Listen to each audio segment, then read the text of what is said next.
Bueno, como decía, empezamos esta serie de seminarios con este seminario que lleva por título Salinity Gradient Energy for Beginners, gradiente salino para principiantes, que lo va a impartir Óscar Álvarez Silva de la Universidad del Norte de Colombia. Y bueno, pues yo creo que, Óscar, mejor nos cuentas tú un poco la base o los antecedentes de este trabajo, en qué punto está, y luego ya entramos directamente con él. La dinámica que vamos a hacer es, vamos a hacer de manera continuada la exposición de la ponencia y si alguien quiere dejar de manera escrita alguna pregunta durante la ponencia en el chat, luego la recuperamos y si no, tanto de manera escrita como verbal, cuando termine la ponencia, habrá un turno de debate, un espacio para preguntas, para debatir sobre el tema. ¿De acuerdo? Así que, bueno, Óscar, cuando tú quieras, adelante. Vale, vale. ¿Me escuchas allí, Marcos? Perfecto. Bueno, Marcos, primero que todo, muchas gracias por esta invitación a compartir algunos apartes de nuestro trabajo en energía de gradiente salino. Haciendo allí como un poco de memoria, comenzamos a estudiar este tema en 2010, es decir, ya llevamos unos 12 años estudiándolo. Y he querido proponer o presentarles este tema con el título de energía de gradiente salino para principiantes, porque, bueno, si lo comparamos con otros tipos de energía marina, como la energía undimotriz o por el oleaje o la energía por mareas o la energía por corrientes, pues la energía por gradiente salino es un tema que se conoce mucho menos y pues esta charla que espero no dure más de unos 20-25 minutos para que luego podamos tener un espacio para conversar, tiene justamente por objetivo dar a conocer el tema, y al final mostrar un poco de qué estamos investigando en este momento y hacia dónde nos vemos en el futuro.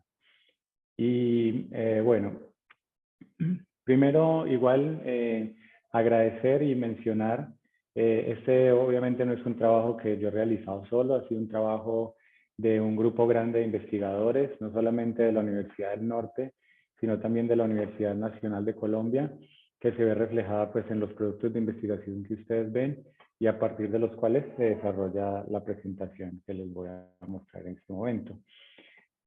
Nosotros comenzamos a trabajar, ¿por qué le hemos trabajado tanto tiempo a esta energía de gradiente salino? Bueno, mi background es en oceanografía, yo investigo procesos físicos en desembocaduras y resulta que hace 12 años cuando empezamos a mirar el potencial de generación de energías marinas en Colombia, energías marinas en general, nos encontramos para sorpresa nuestra que la energía a partir de gradientes salinos es una de las que tienen mayor potencial en nuestro país. Y justamente por tener ese importante recurso es que hemos profundizado en eso a lo largo del tiempo. Ahora, bueno, ¿qué es la energía de gradiente salino? Como su nombre lo dice, y aunque pueda parecer un poco extraño en particular, es energía que se puede generar a partir de la mezcla de dos aguas con diferente concentración de sal. Digamos que en principio es tan sencillo como eso, pero tan complejo como es. Cuando se mezclan dos aguas con diferente concentración de sal, se libera una gran cantidad de energía y es una energía que se libera de forma silenciosa. No lo vemos como en las cascadas de agua o como en el mover del oleaje, que son, digamos, muy fáciles de darnos cuenta, pero en este corto video vamos a ver dos aguas con diferente concentración de sal. ¿Qué pasa con ellas cuando se ponen en contacto? Y lo que pasa es esto que ustedes están viendo aquí. Lo que pasa cuando dos aguas con diferente concentración de sal se ponen en contacto es que se produce una mezcla que en principio parece ser espontánea, es decir, que ocurre sin que haya un motor o una fuerza que la produzca, pero precisamente todo proceso de reacción de la naturaleza implica una liberación de energía. Estas aguas no se pueden mezclar si no se está liberando una energía. Esa energía se conoce como energía libre de Gibbs y pues aunque no la vemos está allí. El primer reporte que existe de la energía de gradiente salino es del año 54. Esto que vemos es la página del primer artículo donde se reportó esta tecnología. Es un artículo de una sola columna en la revista Nature, con apenas un par de referencias, pero en su primer párrafo, pues en su primer párrafo es suficiente para enunciarnos una gran cantidad de cosas que se vienen. Entonces, lo que nos dicen es, por ejemplo, incluso yéndome un poco aquí al texto, dice, cuando una cantidad de un solvente puro, que en este caso sería agua pura de río, se mezcla con una cantidad mucho más larga de una solución, en este caso sería el mar, que es una cantidad mucho más grande de una solución, en principio de agua y sal, la presión osmótica hace que se libere una gran cantidad de energía. Y por aquí abajo nos dice, la energía que se libera es aproximadamente la de una caída de agua o una cascada, una catarata que tuviera 680 pies de altura. Esto estamos hablando más o menos de 200 metros de altura. Entonces imagínense ustedes, la cantidad de energía que se libera aquí es como si cada río, cuando llega al mar, llegara por medio de una cascada o de una catarata que tuviera 200 metros de altura. Es equivalente a la caída gravitacional de una cascada de 200 metros de altura, es la cantidad de energía que se libera en los ríos. Hasta ahí, digamos, este es un artículo, este primero que les mostré es un artículo del 54. Luego de eso, digamos, no pasó mucho hasta 20 años después, cuando la primera crisis de los combustibles, en el año 73-74, hasta el año 73-74, todo el monopolio del petróleo del mundo lo tenían 4 compañías de 3 países, la BP en Inglaterra, la Shell en los Países Bajos y 2 empresas en Estados Unidos. Entonces, en el 73 se reúnen los países de la OPEP, los países productores de petróleo, y deciden que quieren tomar el control de su petróleo, Emiratos Árabes, Venezuela, Irán, entre otros, Nigeria. Y allí es donde se produce la primera crisis del petróleo y nos resultan esos 3 artículos. Los 3 salieron en transcurso de 2 años en la revista Science, y estos 3 artículos nos ponen todos los fundamentos para lo que luego será la energía de gradiente salino. Entonces quiero comenzar por la primera pregunta que uno se hace siempre que piensa en esto, y es ¿cómo se genera? ¿Cómo se produce la electricidad? Este gráfico que ustedes pueden ver a la izquierda es justamente de esos artículos de los 70 que salieron en la revista Science. Y bueno, esto que vamos a ver a la derecha es un videoclip ya sí más moderno que nos muestra cómo funciona la primera de las tecnologías, que es la conocida como PRO, por sus siglas en inglés, que significan ósmosis retardada por presión. Y básicamente esto funciona como la ósmosis celular. Si nosotros tenemos 2 recipientes con agua con diferente concentración de sal, uno de ellos con agua salada, que en este caso es el agua verde, y el otro con agua dulce, que en este caso es el agua azul, y entre ellas los separamos por una membrana semipermeable parecida a la membrana celular. Uno cuando estaba joven aquí en Colombia decíamos como que qué bueno sería aprender por ósmosis, o sea, como que el conocimiento nos entrara por la piel, por las células, refiriéndonos justamente a ese proceso de transporte de nutrientes que hay en las células, desde la parte externa de las células hacia la parte interna, justamente por una diferencia en concentración de sales.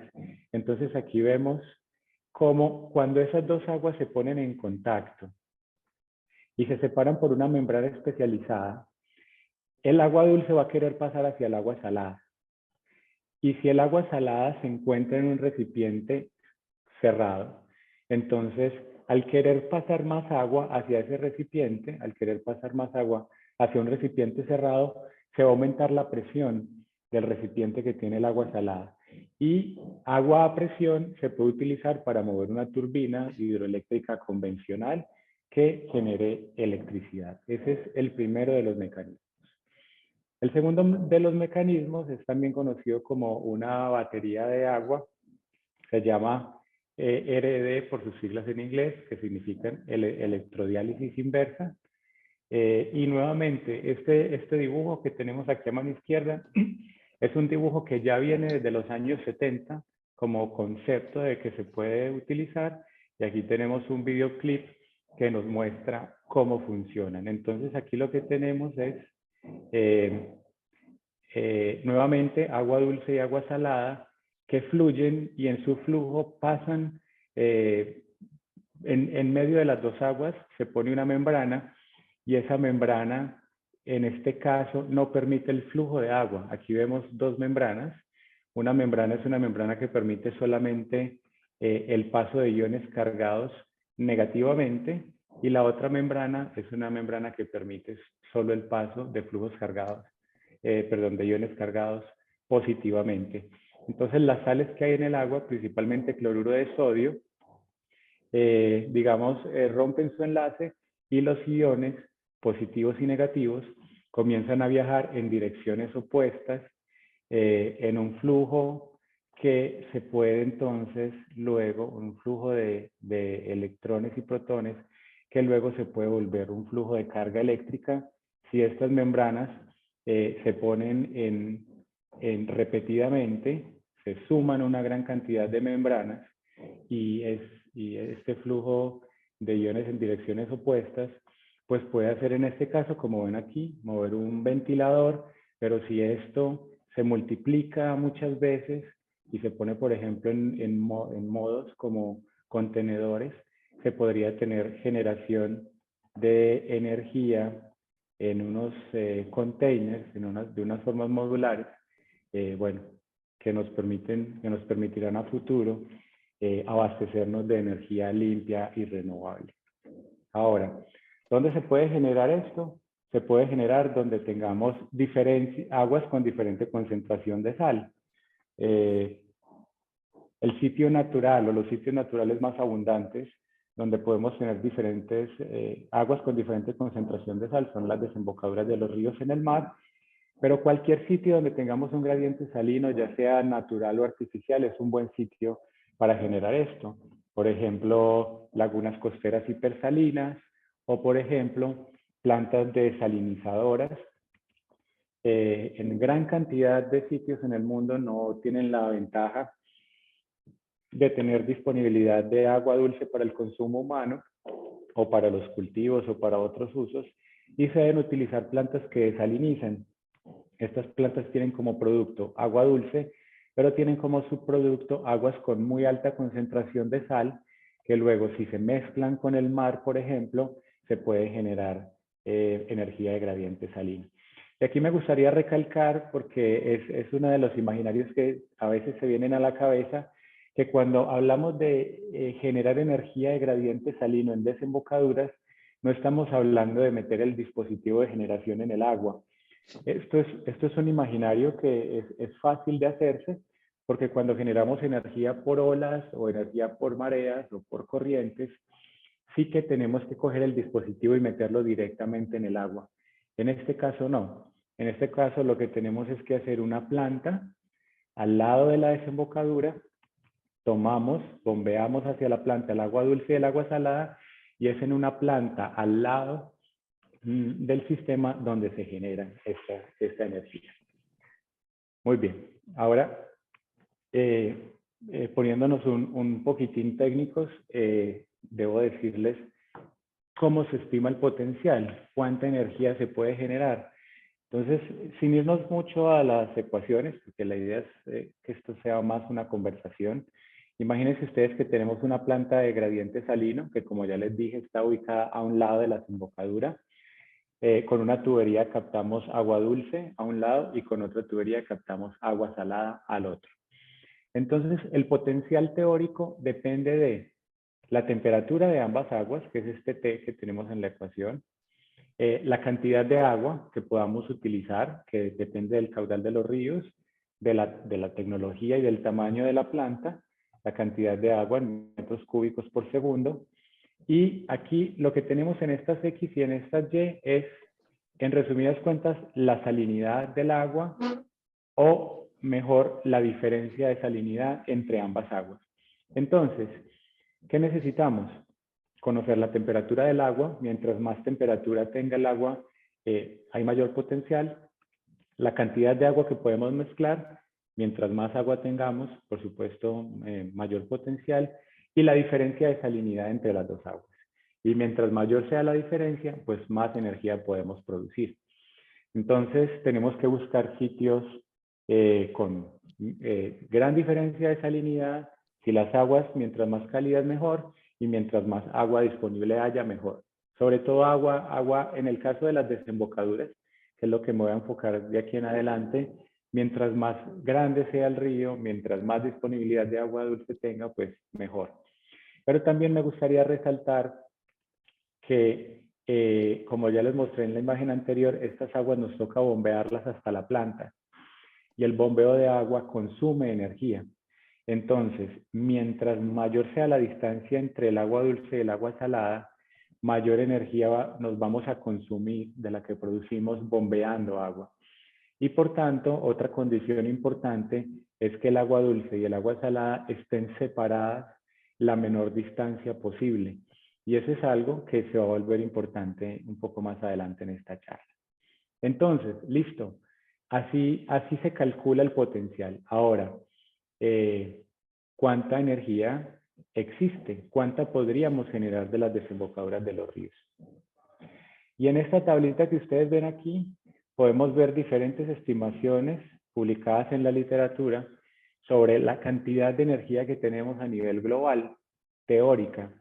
Y bueno, cada estimador va a tener diferentes valores, porque tiene diferentes fuentes de información, hace diferentes hipótesis, pero digamos que la más reciente fue una que publicamos nosotros en el 2016 y que ahora con Mateo Roldán estamos actualizando y esperamos que salga una actualización de este número en 2022. Pero digamos que esta cantidad de energía que tenemos aquí en teravatios es suficiente, en teoría, para abastecer el 65% de la demanda de electricidad global. Es decir, es una gran cantidad de energía. Sin embargo, como toda estimación teórica, muchas veces se aleja mucho de la realidad. Entonces, nuestra investigación ha consistido en estos años, una de las, digamos, de las líneas fundamentales de investigación. Tenemos varias que les voy a ir mencionando, pero una ha sido cómo hacemos una estimación de este número que sea más realista, que nos permita realmente decirle a un inversor o al Estado o a los privados que quisieran interesarse por estos proyectos de energía con un menor riesgo, cuánta energía es la que usted puede generar. Entonces, a eso nos hemos dedicado y eso nos ha llevado por esta ruta que ustedes ven aquí y que les voy a comentar brevemente. Partimos del potencial teórico, que como les dije, el potencial teórico es el 65% de la demanda global de energía, pero luego nos hemos dado cuenta que hay restricciones de orden ambiental, restricciones del orden de la confiabilidad, de la variabilidad digamos, de la variabilidad de la disponibilidad de energía. La energía no está disponible siempre.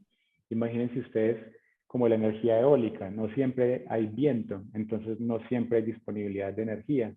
Entonces hemos tratado de mirar cómo esa variabilidad de los forzadores, de los agentes ambientales, nos limita la energía que podemos generar.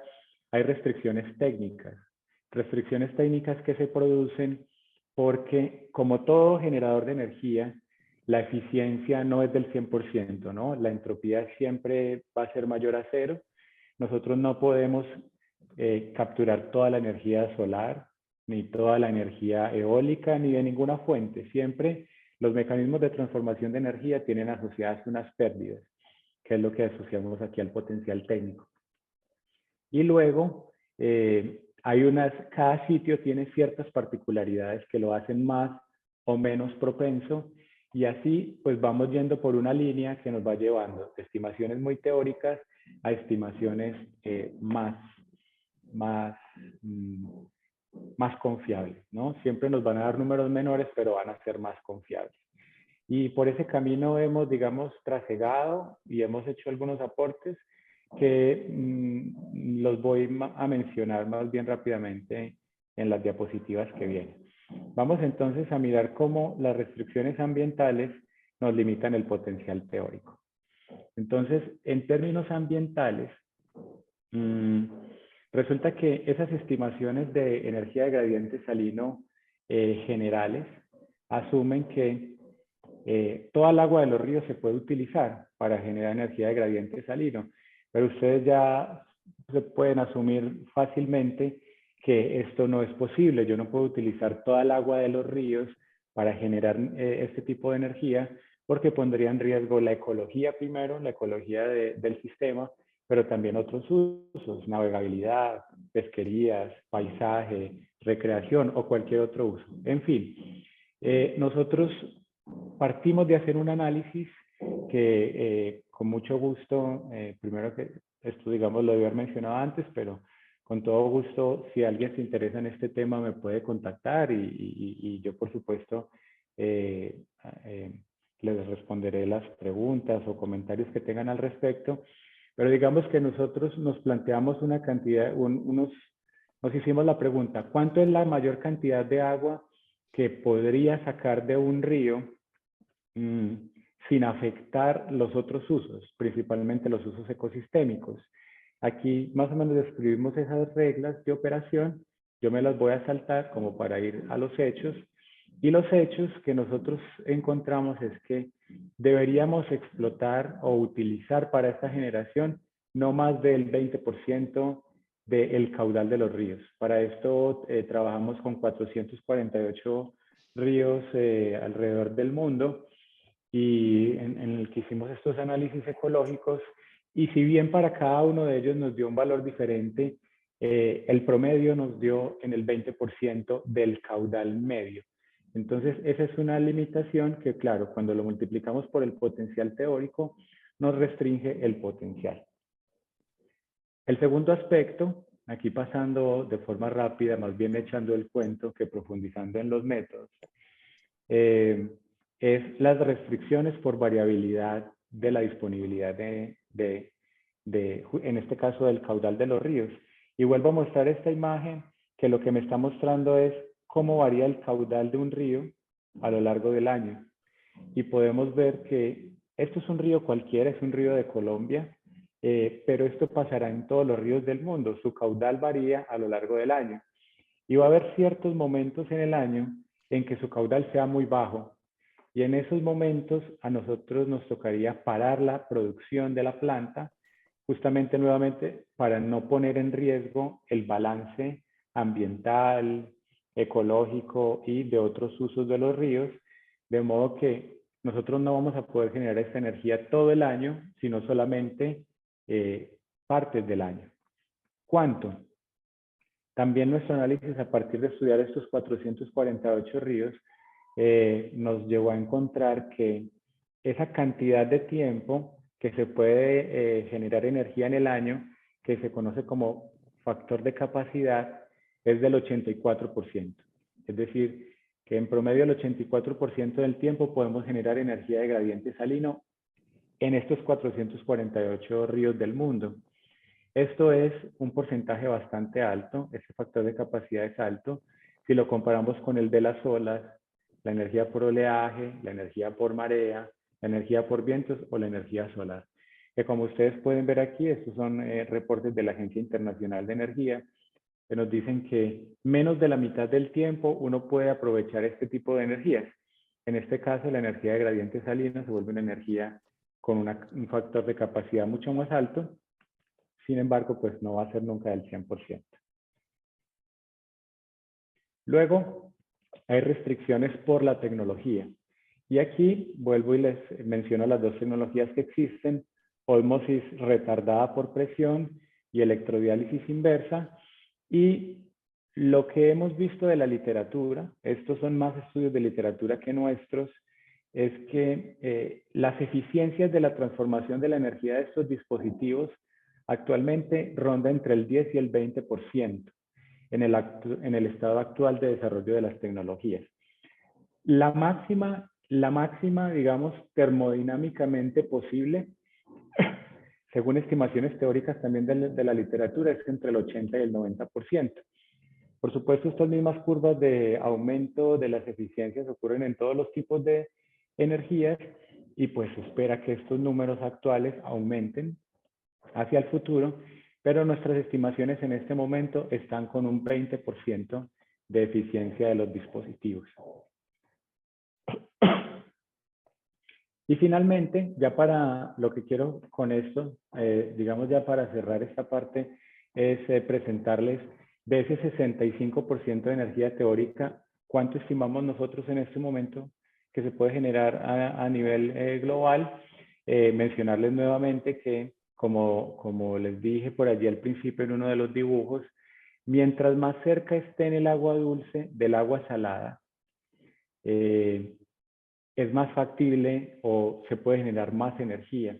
Porque si esas agua dulce y agua salada se encuentran muy lejos entre ellas, entonces tenemos que bombear agua de unas distancias más grandes y eso limita la cantidad de energía neta que se puede extraer.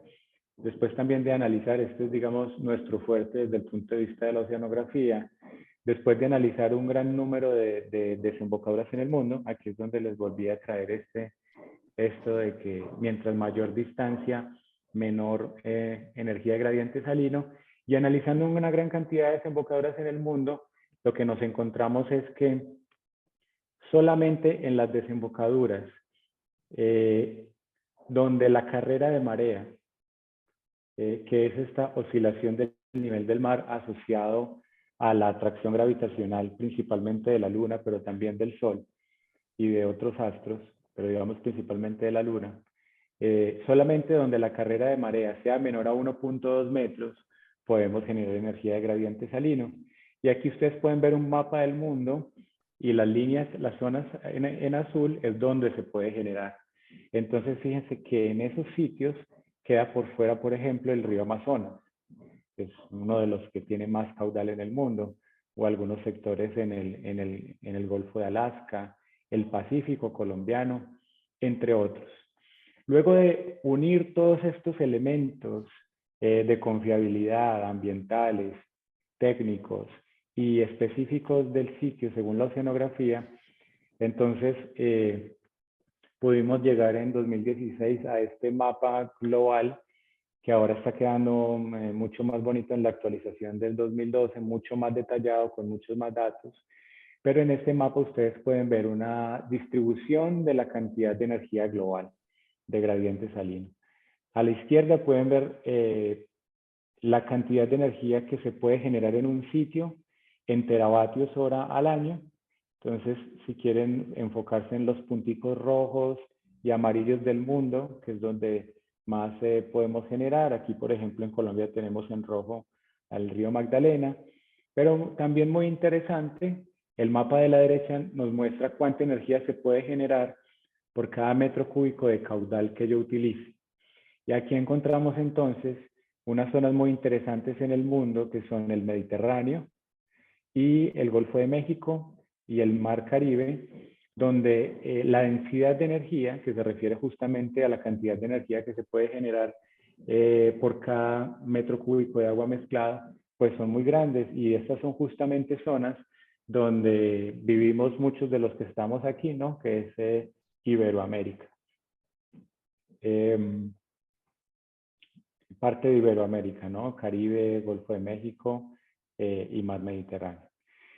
Entonces, en resumen, lo que nosotros encontramos es que la energía realmente extraíble no es el 65% de la energía global, sino el 3%.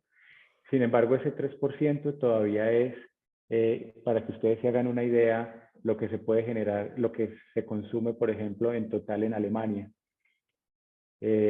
Aquí hago como un close-up, un acercamiento a la región latinoamericana, donde encontramos que la cantidad de energía que se puede generar en Iberoamérica es mayor a la de cada uno de los países de la región. Brasil es el país de la región donde más se puede generar. Y bueno, allí podríamos entrar mucho más en detalles, pero también como por dar un vistazo general.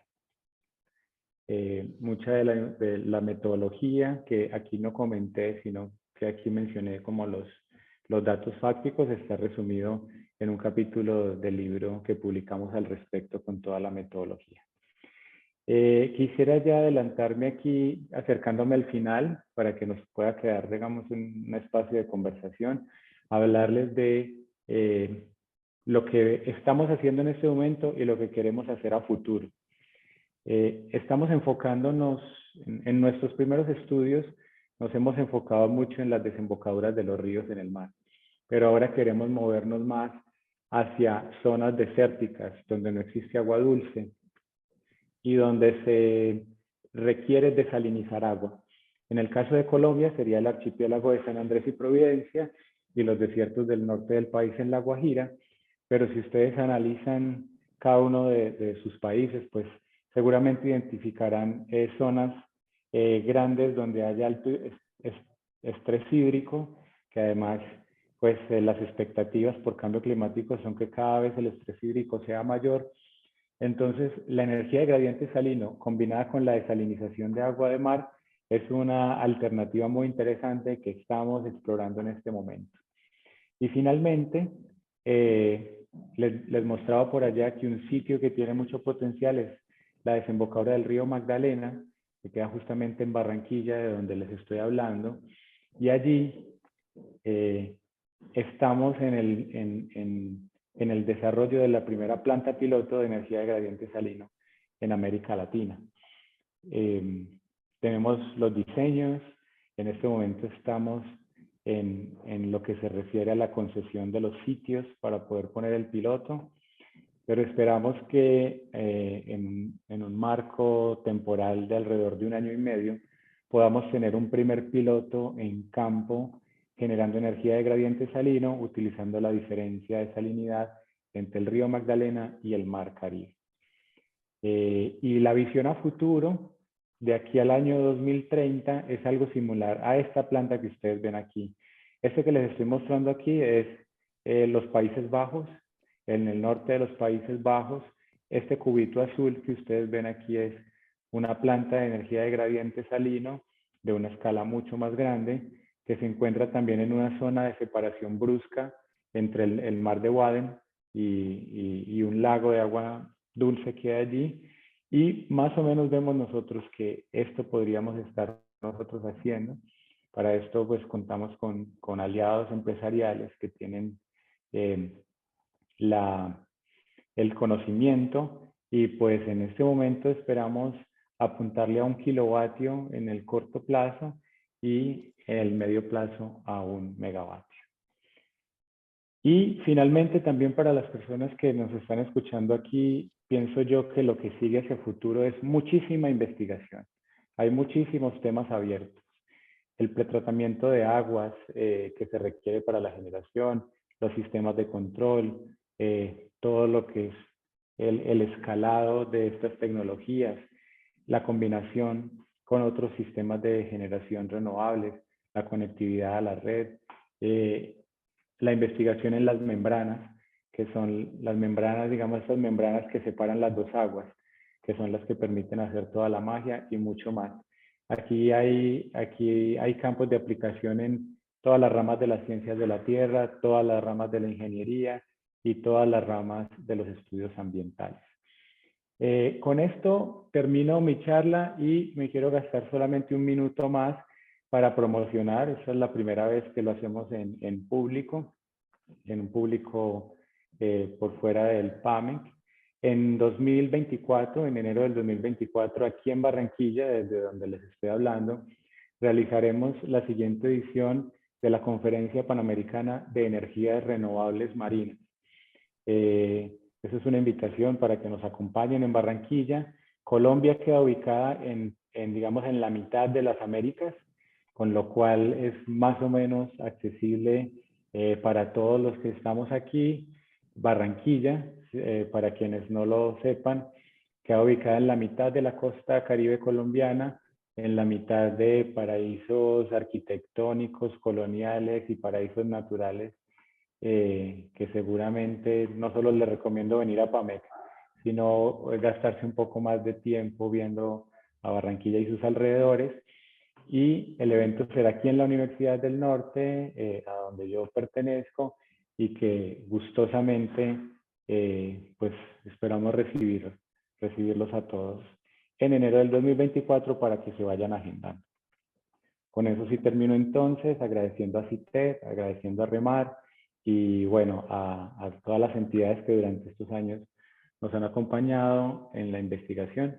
Muchas gracias. Y bueno, quedo atento si tienen alguna pregunta, comentario. De mi parte es todo.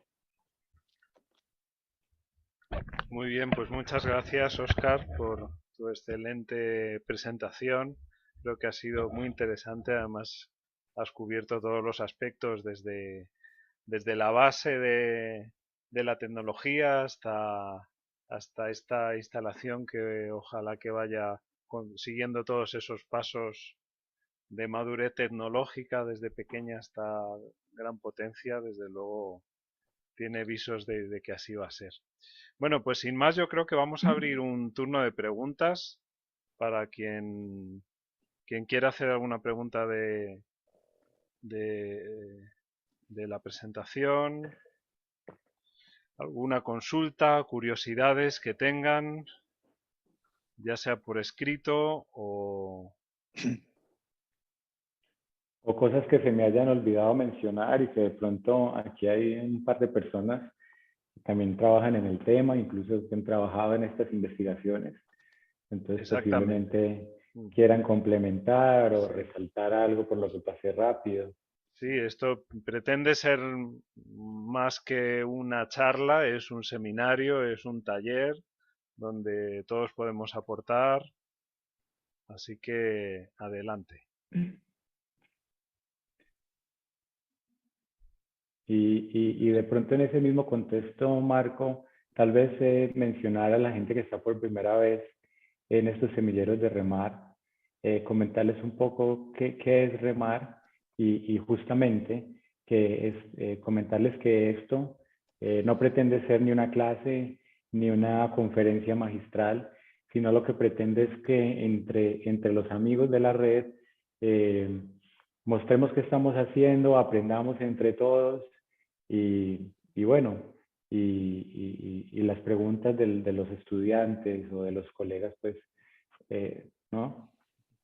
Pues sí, es verdad, muy, muy oportuno el comentario, porque sí es cierto que ahora somos 27 personas, hemos llegado a picos de 30 y poco, y posiblemente, claro, yo no sé todas las personas que hay aquí, la afiliación que tienen y la relación que tienen con la red, pero es cierto que es muy conveniente decir que este seminario está en el marco de una de las actividades que tiene pues una red temática que se llama REMAR, que son las siglas de oportunidades de integración en redes eléctricas iberoamericanas de las energías del mar, y donde pretendemos dar avance y dar apoyo al desarrollo de todas las energías oceánicas en todos los países de nuestra comunidad iberoamericana.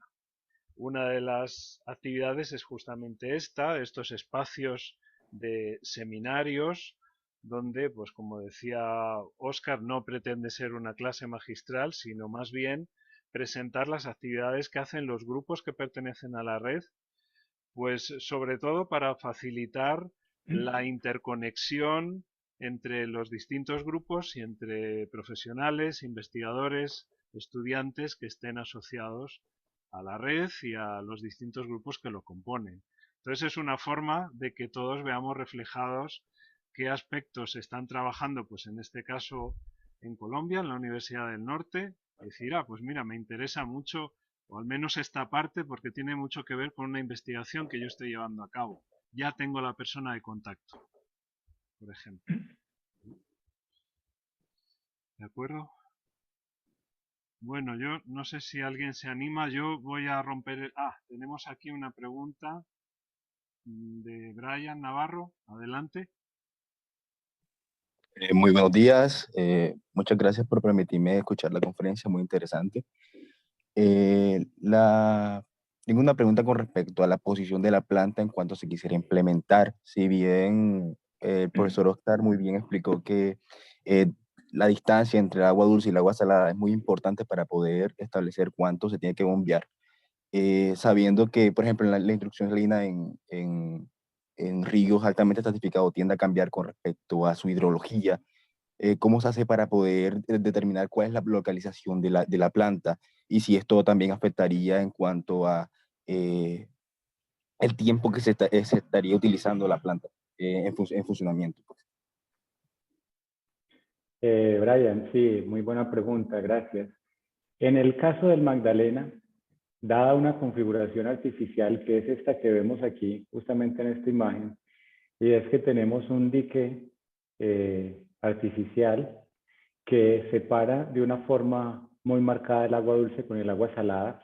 Prácticamente a lo largo de este dique, cualquier sitio sería bueno. Incluso mientras más nos adentremos hacia el río un poco mejor, porque aquí ustedes pueden ver que justamente esto ya empieza a ser la pluma del río, entonces esto ya empieza a ser agua salada, así que más o menos en estos kilómetros, en esta parte de aquí, en cualquier sitio donde podamos encontrar disponibilidad de tierra, y por eso, eh, yéndome a la imagen de los dos sitios que tenemos propuestos, pues aquí pueden ver ustedes que tenemos como un sitio de tierra reclamada o un sitio ya sobre una tierra un poco más firme, más adentro del sistema. Sin embargo, la pregunta de Brian es muy buena porque en otra desembocadura general, yéndonos más allá de la desembocadura del Magdalena, no necesariamente vamos a encontrar una zona artificial que nos separe de una forma tan marcada las aguas dulces y saladas. En ese caso sí tendríamos que irnos a lo largo del río para ver dónde podemos encontrar agua salada en el mar y agua dulce.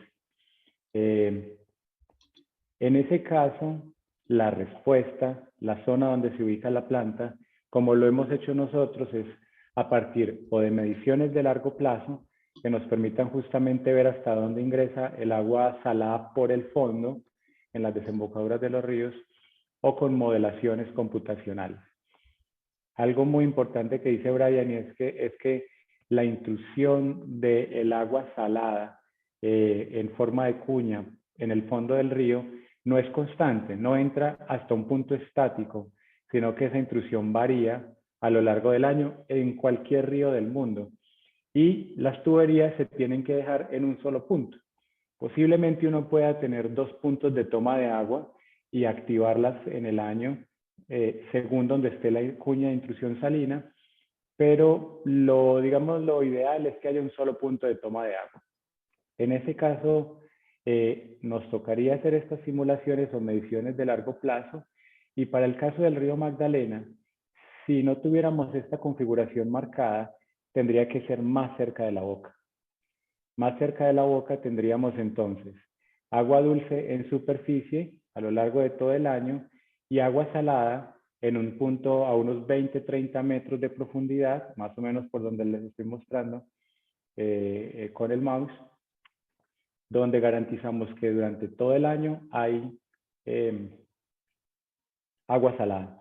Porque si tuviéramos la planta ubicada en uno de estos dos sitios y el agua la tomáramos del fondo del río, solamente lo podríamos tomar en partes del año, más o menos en el 30 o 40% del tiempo cuando hay intrusión salina hasta ese punto. Y también como lo intuía Brian, eh, una planta que solo funciona el 30 o el 40% del tiempo, pues no es una planta factible. Entonces entran otros factores a jugar que van por ese lado. Por aquí estoy viendo que Sí, en teníamos una pregunta del chat sí, que nos comentaba Emir también. Eh, Pregunta, ¿cuál será la capacidad de producción eléctrica de la primera planta? Perdón, se me fue. De la primera planta, esta que vamos a instalar, justamente esta planta de la que estamos hablando. Bueno, Emir, considerando primero que todo que esto es un tipo de energía que en este momento está en investigación y desarrollo, es decir, esto todavía no está ni siquiera en etapa precomercial. Yo suelo decir que esto está como la energía solar en los 70, es decir, a modo de prueba de concepto. Lo primero que queremos hacer nosotros en este momento es generar 150 vatios, suficiente como para poner un alumbrado de estos navideños en diciembre del próximo año, como suficiente para que el alumbrado navideño de la planta del próximo año se cubra con luces LED de la propia energía que está generando la planta. Y de ahí en adelante, cuando nosotros sepamos que podemos poner todas las partes juntas y que podemos realmente generar energía, pues vienen los retos del escalado, pero creemos nosotros que en el transcurso de lo que nos queda de esta década podemos ir incluso, ojalá, a 1 megavatio. Oscar, yo quisiera agregar algo ahí en este tema de la capacidad, y es que lo más difícil es empezar, conseguir los permisos, y como lo mencionó Oscar en la presentación, a diferencia de otras fuentes de energía en el que ocupan mucha área, mucho espacio de tierra, en el tema de gradiente salino necesitamos es un edificio o una bodega, una construcción, y el escalado consiste en poner más reactores, pero en un espacio industrial común. Entonces, pues al nosotros tener los permisos, pues ya para el escalado y aumentar la capacidad, es simplemente aumentar la cantidad de equipos que tendríamos ahí. Correcto, correcto, Mateo, muchas gracias. Me voy a esta otra imagen para responder la pregunta que sigue, que veo en el chat, que nos la hace Mateo Arias. Entonces nos habla de las limitaciones debido a la marea. Por ejemplo, ¿cuál es la dificultad principal en el Pacífico colombiano? Y me devuelvo a esta imagen justamente para resaltar nuevamente que mientras más lejos estén los dos puntos de captación de agua, menos energía neta vamos a tener, porque la energía que producimos, una parte nos la vamos a gastar justamente en el bombeo. Entonces, necesitamos que esta distancia sea la menor posible. ¿De qué depende esta distancia en desembocaduras naturales? Principalmente de la marea, porque la marea mezcla. Mientras más agua dulce tenga una desembocadura, es más estratificada. Pero por otro lado, mientras más marea tenga, es más mezclada. Entonces, como la marea mezcla, al mezclar hace que tengamos una zona muy grande de agua salobre y que tengamos que ir muy lejos de la planta para captar el agua dulce, el agua salada o ambas. Los cálculos teóricos nos dicen que la máxima longitud que puede tener L, la máxima longitud teórica es 35 kilómetros. Si el agua dulce y el agua salada están más alejadas entre ellas de 35 kilómetros, esta energía no es factible. Ahora, nosotros no necesariamente tenemos que ir en distancia horizontal, también podemos ir en distancia vertical y irnos más profundo para encontrar aguas más saladas. Pero sí que en general, en zonas con más marea, vamos a tener que ir más lejos y al tener que ir más lejos vamos a generar menos energía neta. Espero haber respondido con esto tu pregunta, Mateo. Y iría a la de Montserrat. Hola, Montserrat, ¿cómo estás? Gusto saludarte. Y Montserrat nos está preguntando cuáles serían algunas consideraciones a cambiar respecto a la planta red de Holanda. Bueno, aquí también pues les voy a decir mi opinión y pues aquí incluso me pueden complementar. Le pediría a Mateo o algún otro si me puede complementar. Bueno, para mí la principal es la calidad del agua. En zonas tropicales, las aguas tienen mucho más material suspendido, transportado en suspensión. Porque tenemos rocas que se meteorizan más y por tanto que se degradan y se erosionan más fácil. Y aquí ustedes pueden ver en esta fotografía en blanco y negro la diferencia en los dos colores entre el agua dulce y el agua salada, que nos dicen que el agua dulce tiene una gran cantidad de material particulado. Ese material particulado hay que extraerlo antes de generar energía, antes de llegar al generador de energía de gradiente salino, hay que retirar ese material particulado. Y algunos cálculos que hemos hecho, aquí ustedes pueden ver, imagínense que tuviéramos una planta de 24 megavatios de energía bruta.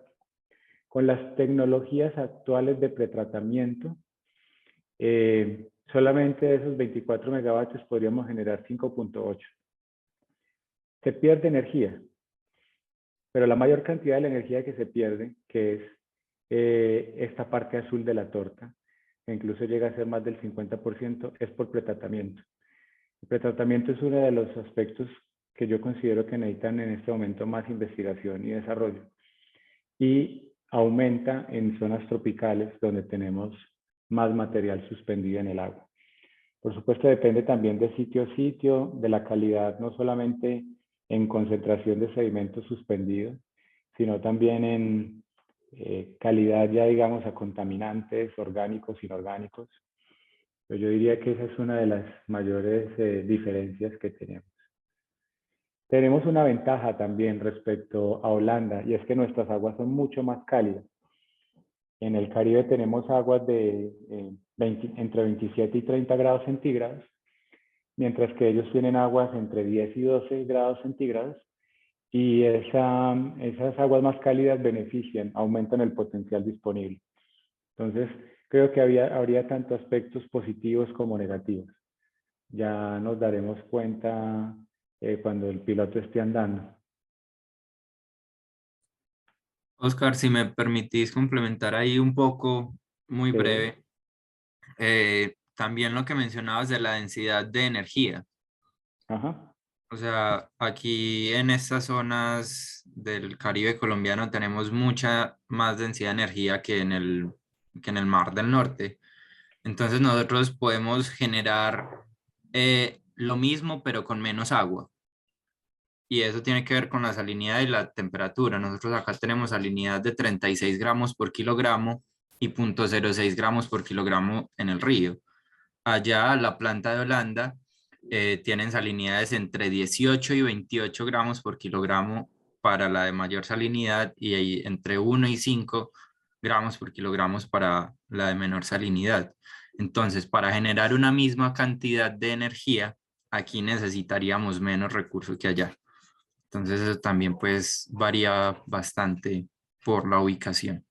Es un muy buen punto. Tenemos mares más cálidos y más salados, justamente pues porque tenemos mayor radiación solar, lo cual produce más evaporación y del agua de las cuencas oceánicas, y eso aumenta la salinidad. Eso es otro punto a favor. Por aquí veo que Marco Cuentas nos pregunta si hemos tenido en cuenta otros ríos en Colombia, y sí, básicamente casi, bueno, siempre faltándonos, pero digamos que los ríos principales los hemos revisado y la conclusión es que casi cualquier río del Caribe colombiano es muy bueno para esta generación. Hemos evaluado con detalle el Canal del Dique en Cartagena y en la Bahía de Barbacoas, el río Atrato y el río León en el Golfo de Urabá. Y todos nos han dado números muy buenos. Por supuesto, hay una gran cantidad de ríos más pequeños. El río Sinú no lo hemos analizado, pero la expectativa, a partir de la experiencia que hemos tenido, yo les diría que cualquier río, casi cualquier río del Caribe, sería un buen sitio.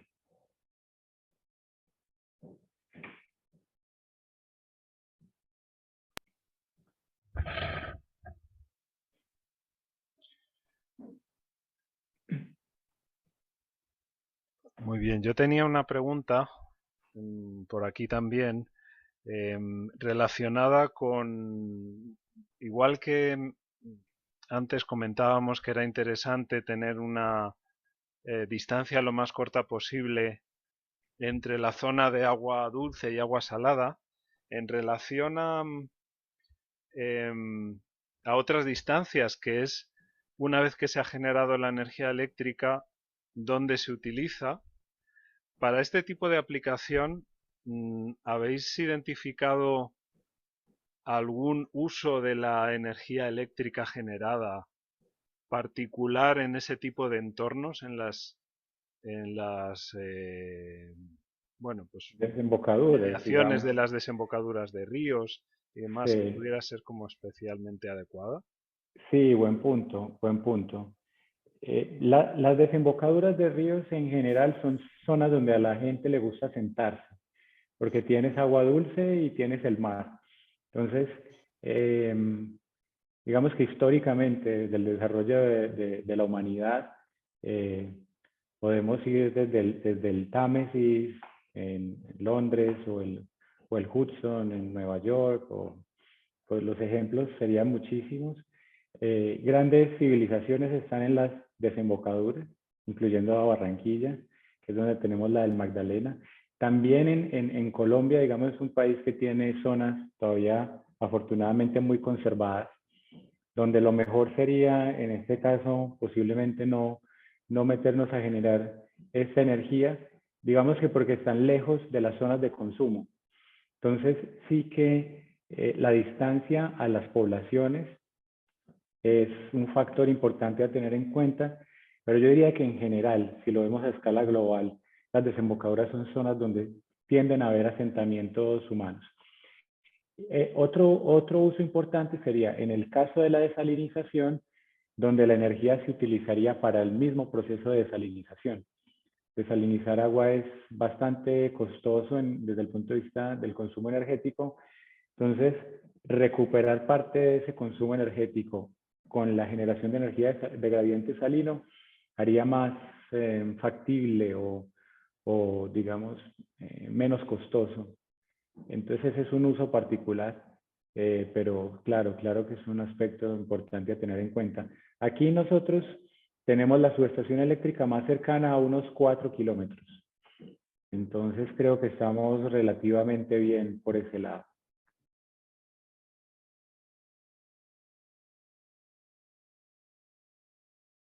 Allí estás muteado, Marco.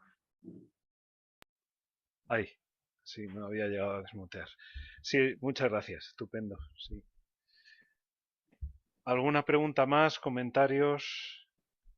¿Aportaciones?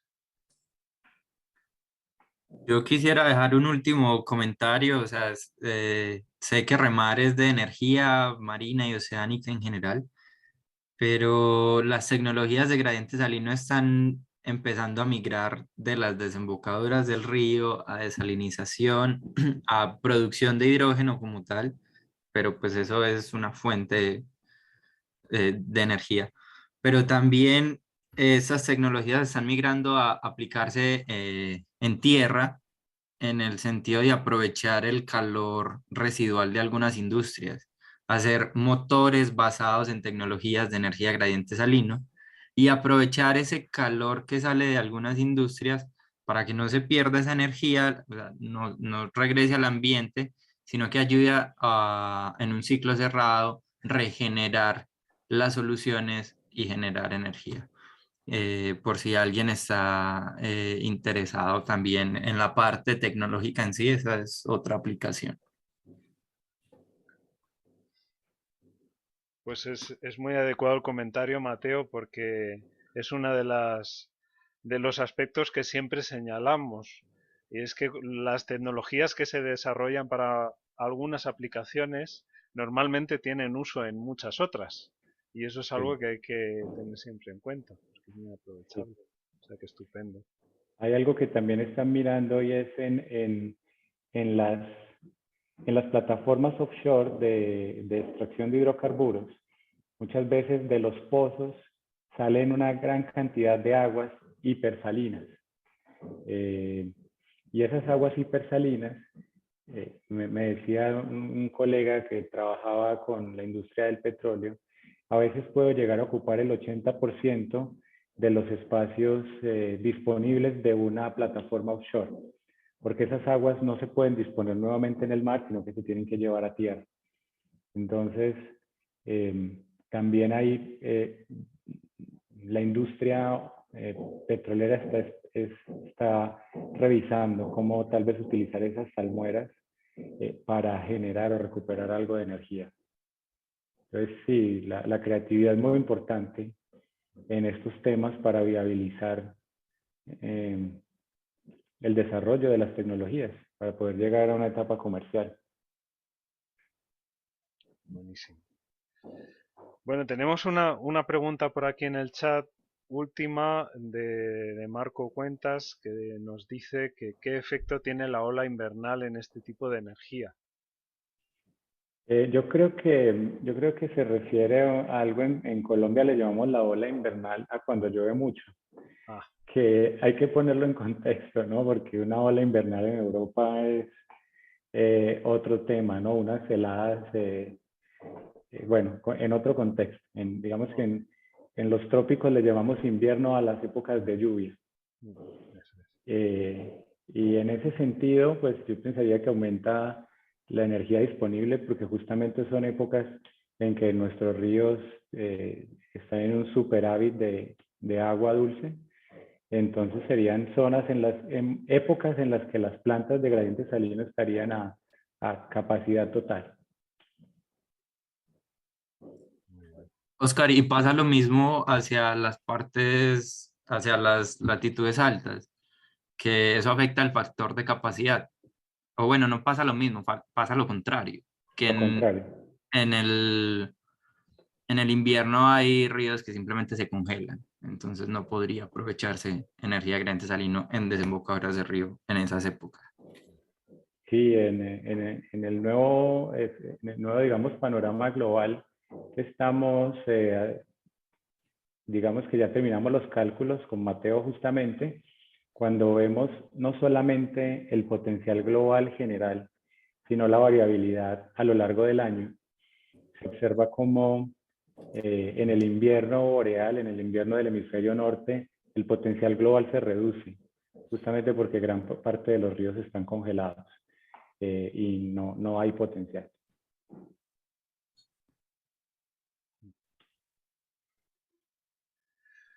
Muy bien, pues yo creo que vamos a parar aquí, más o menos por tener esa hora que teníamos prevista para el seminario. Gracias sobre todo, Óscar, por esta excelente presentación que nos has hecho. Mateo, también por tus contribuciones a la misma y a las aportaciones. A todos los demás por asistir al seminario y participar. Recordar también al resto que, como queda grabado, pues se podrá tener acceso al mismo a través del enlace al Drive. Y simplemente pues emplazarles a todos al siguiente seminario, que será en el mes que viene. Está programado para el 18 de agosto. Será un seminario centrado en la utilización eléctrica de la energía. Estará impartido por los colegas de Perú, en concreto por José Ugaz, doctor José Ugaz. Y bueno, en cuanto a este seminario, pues enviaremos la convocatoria, como hemos hecho en este, con tiempo, y luego un recordatorio cuando se vaya acercando la fecha. Y de la misma manera, pues tendremos cada mes, de aquí a final de año, un seminario en una temática diferente, y para el año que viene, pues también pues iremos programando. Recuerdo también a los asistentes que si alguno perteneciente a la red quiere hacer una propuesta de seminario, también nos las puede hacer llegar y lo agendamos directamente en alguno de los espacios reservados para esto. Así que, bueno, pues sin